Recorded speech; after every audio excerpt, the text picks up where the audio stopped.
Akkam jirtu kabajamtoota hordoftoota keenya odeeffannoo yeroo kanaaf qabannee dhufne kan isiniin geenyu ta'a.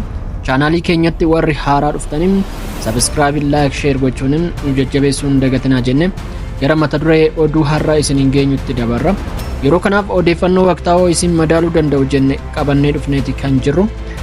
Odeeffannoo jalqaba irratti isiniin geenyuun eega araara Soomaaliyaa fi Itoophiyaa gidduutti ta'e ilaalchisee waan odeeffanne bal'inaan kan isiniin geenyu ta'a. Odeeffannoo keenya lammataatiin amma waraana mootummaa Soomaaliyaa fi naannoo Jubaalaand gidduutti guyyaa kaleessaa dhoo'ee itti fufeen loltoonni Jubaalaandiin rukuttaa hamaa waraana mootummaa giddugaleessaa Soomaaliyaa irratti taasiseen loltoota baay'ee booji'uun kaan immoo gara daangaa Keeniyaatti akka baqatan taasiseeti kan jiru. Dabalataanis egaa haleellaa taasifteen Jubaalaandiin buufata xayyaaraa Raas Kaaboonii guutumatti to'achuun waraana Soomaaliyaa Itoophiyaa haleeluuf dhaadachaa ture irratti humnaa fi dandeettii isaa gaafii keessa akka galu taasiftee jirti. Egaa nutis odeeffannoo kana bal'inaan kan isiniin geenyu ta'a kabajamtoota hordoftoota keenya. Odeeffannoo keenya biraan ammoo ibsa bulchaa olaanaa Iraan Ayatollah Ali Khamenei dhimma Sooriyaa ilaalchisee kennaniin waan jedhan kan isiniin geenyu ta'a. Ali Khamenei aarii guddaadhaan gadi ba'uun Israa'el, Ameerikaa fi Turkiyyee doorsisaniiti kan jiran. Odeeffannoo kanas bal'inaan kan isiniin geenyu ta'a kabajamtoota hordoftoota keenya. Odeeffannoo keenya xumuraan ammoo ibsa Raashiyaa addunyaa rifaasisee fi ajaa'ibaa ta'e kan isiniin geenyu ta'a kabajamtoota hordoftoota keenya. Ibsa kanaan Raashiyaan kana booda hariiroon USA waliin qabnu waan adda citeef lammiileen koo gara Ameerikaa fi michoota ishee akka hin imalle jala sararuun beeksisuun barbaada jechuun ibsa baasteen beeksifteeti kan jirtu. Egaa nutis Ameerikaa fi Raashiyaa gidduutti maaltu mudate kan jedhu kan isin biraan geenyu ta'a. Isinis egaa miidiyaa keenya subscribe, like gochuun nu waliin turaa jecha kallattumaan gara odeeffannoo bal'inaan ilaallutti ceena.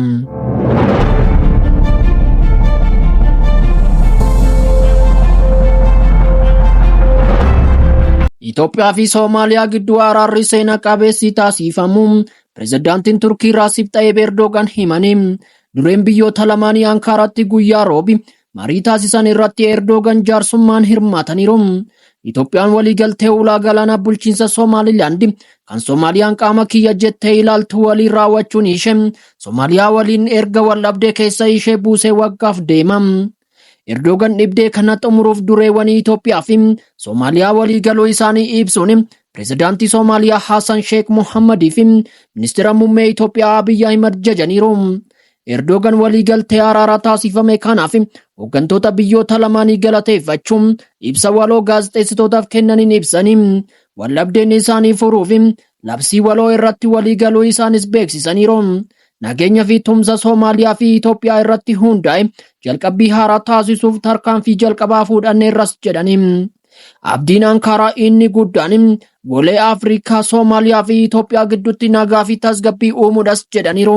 Turkiin akka jettutti waliigalteen kun tumsaa fi badhaadhina wal kabajuu irratti hundaa'ee fi bu'uura cimaa kan uumu ta'uu amantaa qabdus ibsiteetti.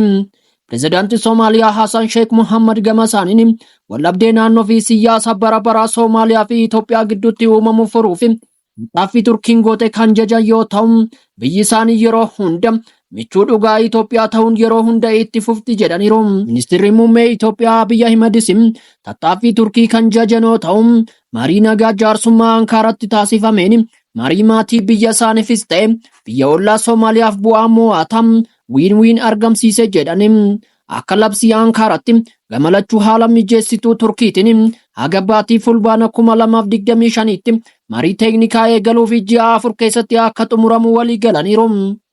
Biyyoonni lachuu walabummaa naannoo Soomaaliyaa kabajuu kan mirkaneessan yoo ta'u Itoophiyaanis ta'e karaa nagaan ulaa galaanaa argachuu akka dandeessu beeksisaniiru. Turkiyyee waldhabdee biyyoota lamaanii gidduu jiru furuuf hojjechaa turteetti. Kana duras mariin taasifamaa tureera. Bara 1991tti Eertiraan Itoophiyaa irraa adda baatee walabummaa ishee labsachuun biyyoonni adda addaa lama akka hundeeffaman taasiseera. Itoophiyaan dhibdee Eertiraa waliin tureen buufata Asab erga fayyadamuu dhaabdee booda Jibuutitti dhimma bahuu eegalte.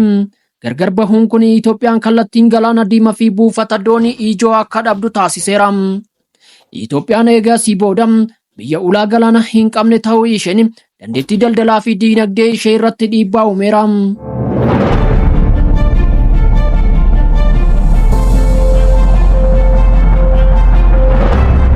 Odeeffannoo keenya birootti ceenam. Waraanni Juubaaland fi mootummaa federaalaa Soomaaliyaa gidduutti uumame haala sodaachisaa ta'een hammaatee itti fufe. Humnoonni Juubaaland lola wal duraa duuban naannoo Raas Kaabonii irratti gaggeessaniin injifannoo guddaadhaan gara fuulduraatti socho'aa jiru jedhame. Loltoonni waraana biyyaalessaa Soomaaliyaa dhibbaan lakkaa'aman harka kennatanii hedduun isaanii immoo daangaa Keeniyaa cabsanii baqachaa jiru jedhame. Lolli wal dhabdee siyaasaa hordofuun dhalate kun mootummaa Soomaaliyaa fi Juubaaland waraanatti galche. Humnoonni Juubaaland loltoota mootummaa cabsuun milkaa'inaan gara fuulduraatti socho'aa jiru jedhame. Poolisii farra shororkeessummaa Keeniyaa akka gabaasetti loltoonni Soomaaliyaa dhibbaan lakkaa'aman hidhannoo isaanii lafa kaa'anii bakka daangaa Keeniyaa Ishaa Kaanii jedhamutti baqachaa jiru jedhe. Hundee wal dhabdee kanaa onkololeessa keessa kan jalqabe yoo ta'u, yeroo pirezidaantiin Juubaaland Ahmad Madoobe walgahii mana maree biyyaalessaa dhiitanii ba'an ture. Waliigaltee dhabuun kun sirna filannoo Soomaaliyaa giddu galeessa kan godhate yoo ta'u, ji'a adoolessaa keessa ammoo pirezidaantiin Juubaaland Ahmad Madoobe filannoo falmisiisaa gaggeesse.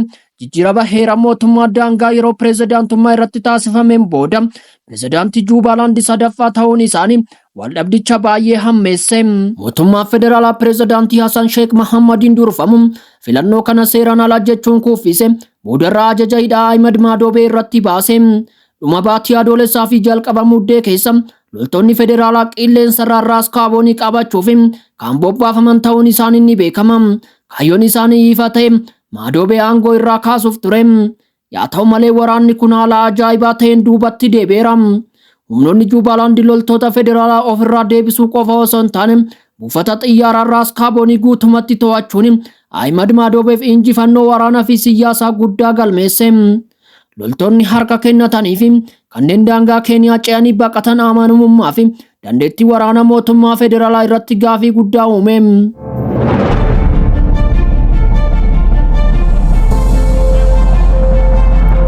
Hoogganaan olaanaa Iraan Ayatollah Ali Khamenei akka jedhanitti pirezidaantii Sooriyaa Bashir al-Assad kuffisuun bu'aa karoora Ameerikaa fi Israa'el ta'uu ibsaniiru. Ollaa Siiriyaa tokkos gahee qabdi jedhani.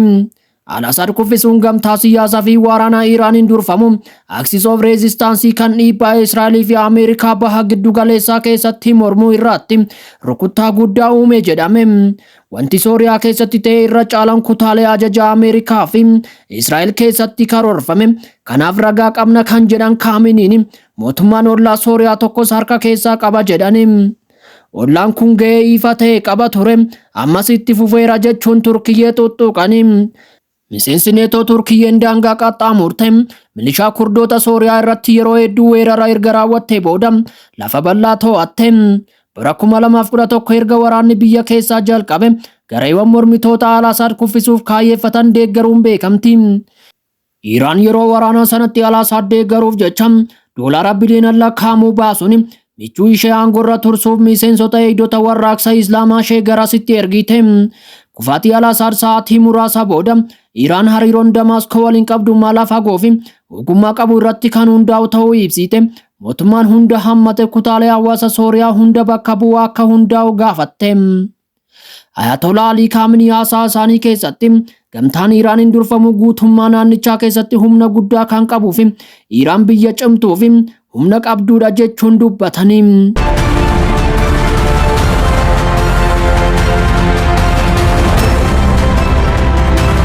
Oduu keenya xumuraatiin Raashiyaan hariiroon Ameerikaa waliin qabnu akka malee waan bushaa'eef lammiileen Raashiyaa aangawoota Ameerikaatiin adamfamuun isaanii balaa waan qabuuf gara Ameerikaa, Kanaadaa fi biyyoota gamtaa Awurooppaa tokko tokkotti imaluu akka hin qabne beeksifte. Dubbii himtuun ministeera haajaa alaa Raashiyaa Maariyaam Zarakoovan hariiroon Ameerikaa waliin jiru ciccituun akka qilee seene dubbataniiru.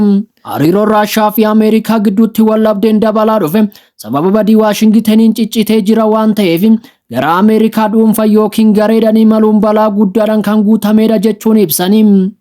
Dippiloomaatonni Raashiyaa fi Ameerikaa walitti dhufeenyi biyyoota lamaanii erga rakkoo misaayila Kuubaa bara 1962 booda waldhabdee waraana Yuukireen irratti uumameen yeroo kamiyyuu caalaa hammaataa ta'uu dubbatu. Hariiroon ji'a darbe Yuukireen misaayila Ameerikaa fi Ingiliz fayyadamuun dachee Raashiyaa haleeluu isheetiin wal qabate sadarkaa wal balleessuutti irra kan ga'ame yoo ta'u, Raashiyaan niwukileera ishee gadi baasuun sochoosuun ishee ni yaadatama. Egaa kabajamtoota hordoftoota keenya odeeffannoon ammaaf qabanne kanuma. Odeeffannoo biroo qabanne haga walitti deebinutti bakka jirtan hundatti hamtuun isin hin argin jennee asumaan nagaadhaan mannaa.